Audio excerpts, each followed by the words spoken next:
নমস্কার। বলতে চাই আঙিনায় আপনাকে স্বাগতম। আশা করি আপনি ভালো আছেন। আমরা এমন এক সময়ের মধ্যে বাস করছি যেখানে সবাই আমরা দ্রুত সাফল্যের পেছনে ছুটছি। দ্রুত ক্যারিয়ার গড়া, দ্রুত ধনী হওয়া কিংবা দ্রুত জনপ্রিয় হওয়া, সব কিছুই যেন অস্থিরতার আরেক নাম। কিন্তু দ্রুত দৌড়ানো মানেই কি গন্তব্যে পৌঁছানো? খরগোশ আর কচ্ছপের সেই পুরনো গল্পটি আমাদের সকলেরই জানা। ছোটোবেলায় গল্পটি আমরা পড়েছিলাম। গল্পটি ছোটোবেলার হলেও এর শিক্ষাটি কিন্তু চিরন্তন। জীবনের দীর্ঘ দৌড়ে তারাই শেষ হাসি হাসে যারা গতির চেয়ে ধারাবাহিকতা বা কনসিস্টেন্সিকে গুরুত্ব দেয়।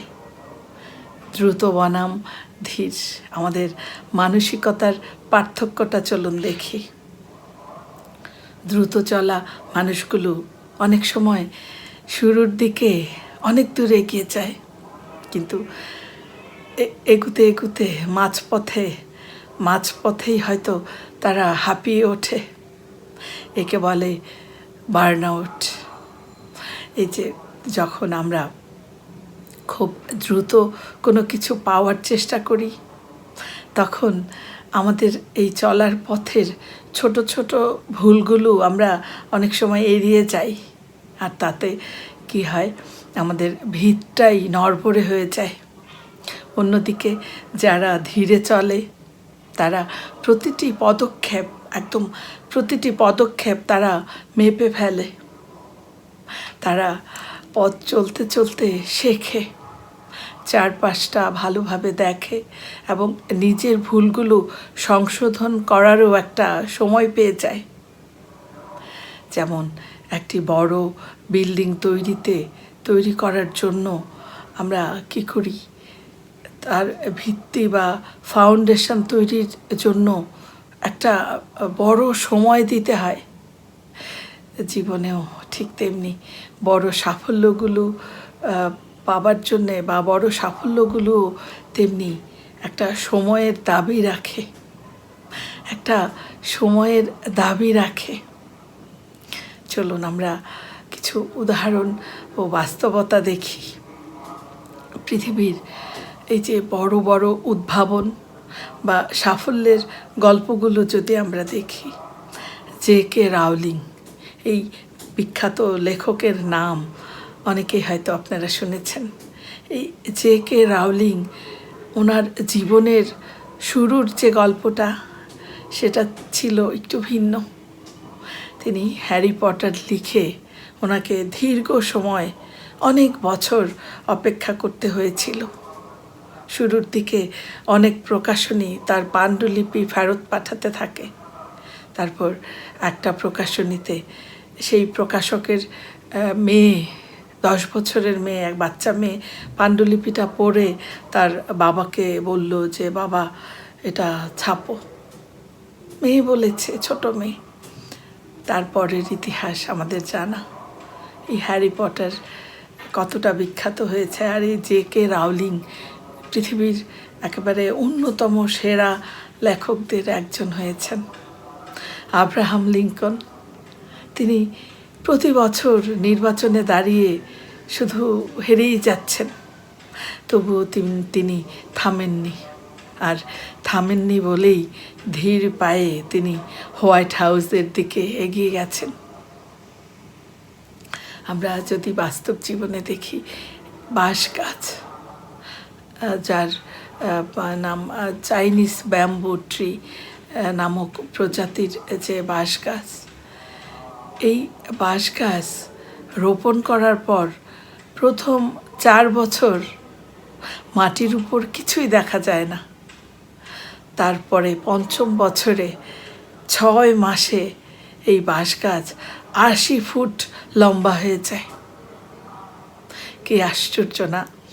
এই যে 4 বছর, এই সময়টা মাটির নিচে এই বাঁশ গাছ তার শিকড় শক্ত করার জন্য ব্যয় করেছে। এই যে বিষয়টি মূলত একেই বলে ধীরে চলার শক্তি। এটাই ধীরে চলার শক্তি। কেন এই ধীর গতি শ্রেষ্ঠ? আমরা যদি এই ধীরে চলার যে সুবিধা, চলুন আমরা উল্লেখযোগ্য 3টি সুবিধা দেখি। এক, সঠিক সিদ্ধান্ত। জীবনে সঠিক সিদ্ধান্ত নেবার জন্য এই ধীরে চলার কোনো বিকল্প নেই। আমরা তাড়াহুড়ো নেই বলে, এই যে ধীরে চলায় তাড়াহুড়ো নেই বলে ভুল সিদ্ধান্তের হার একেবারেই কমে যায়। 2, মানসিক শান্তি। ধীরে চলার মধ্যে যেটা হয় যে আমরা গন্তব্যের সাথে সাথে এই যে যাত্রা, এই যাত্রাটাকেও উপভোগ করতে পারি।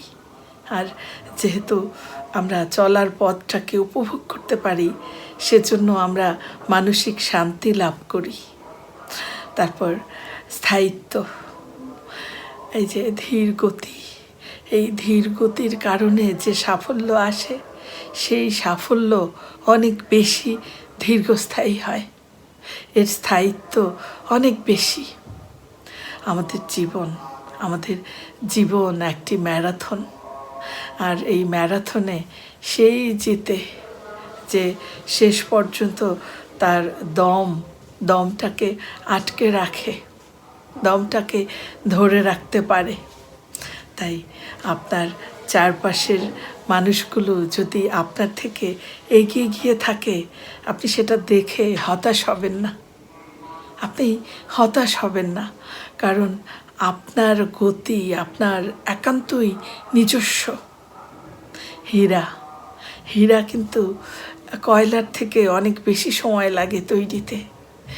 আপনি যদি সঠিক পথে এক পাও আগান, আপনি ভাববেন যে আপনি গন্তব্যের দিকে এগুচ্ছেন। হয়তো আপনি ধীরে এগুচ্ছেন, কিন্তু আপনি থামেননি। আর যারা থামে না, তারাই মূলত অনেক দূর পর্যন্ত যায়। নিজের উপর বিশ্বাস রাখুন, সময়ের উপর ভরসা রাখুন। অসংখ্য ধন্যবাদ এতক্ষণ আমার সাথে থাকার জন্য। যদি ভালো লাগে শেয়ার করুন, সাবস্ক্রাইব করে বলতে চাই এর পাশে থাকুন। আবারও কথা হবে নতুন কোনো অনুভব নিয়ে। ততক্ষণ আপনি খুব ভালো থাকুন, সুস্থ থাকুন। শুভরাত্রি।